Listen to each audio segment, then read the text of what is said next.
Chaque année, près de 600 000 visiteurs arpentent les allées du Salon de l'Agriculture pour découvrir des morceaux de terroir français. Dans cette gigantesque fourmilière, le chalet Savoie-Mont-Blanc transporte les touristes d'un jour au creux des montagnes.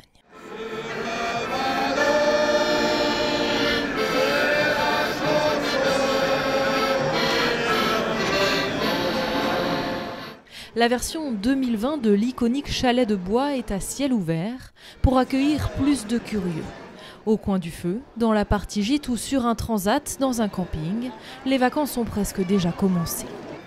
Certains prennent quelques leçons sur la fabrication du fromage. Nous allons procéder au soutirage des petits grains qu'on a obtenus dans ce pot chaudron en cuivre où l'on est en train de fabriquer du Roquefort.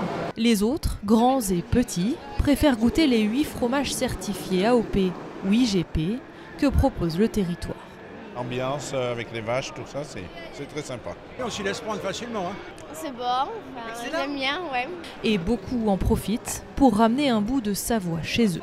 Alors j'ai choisi de l'emmental de Savoie et de l'Abondance, parce que je viens juste de goûter à côté. C'est un fromage fermier et c'est pas du chimique, il est excellent. Tout pour les kilos, mais c'est trop bon. Excellent.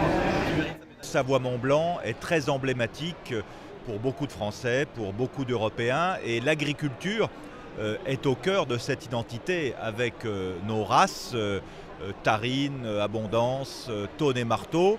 Le soutien à l'agriculture, à la viticulture, à l'arboriculture, parce qu'il ne faut jamais oublier les pommes et les poires de Savoie, est très important.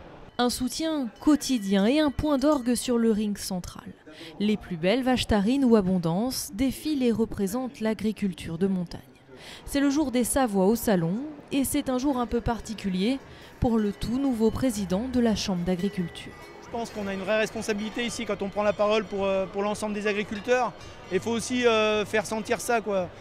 On a des gens qui vivent sur ce territoire, qui travaillent tous les jours, qui donnent beaucoup d'eux-mêmes. Et certaines fois, ils ont du mal à comprendre de pouvoir être remis en cause ou critiqués. C'est important aussi d'être capable de porter cette voix. La vitrine crée en tout cas des envies de voyage dans le public. On sent l'affection quand même, l'adhésion pour le territoire et on entretient ce capital sympathie. On pense que ça déclenche en tout cas peut-être pas des séjours immédiats, mais des projets très certainement. Quoi de mieux qu'un cliché souvenir pour immortaliser cette avant-première en Savoie, en attendant de découvrir les paysages qui se cachent derrière la photo finale.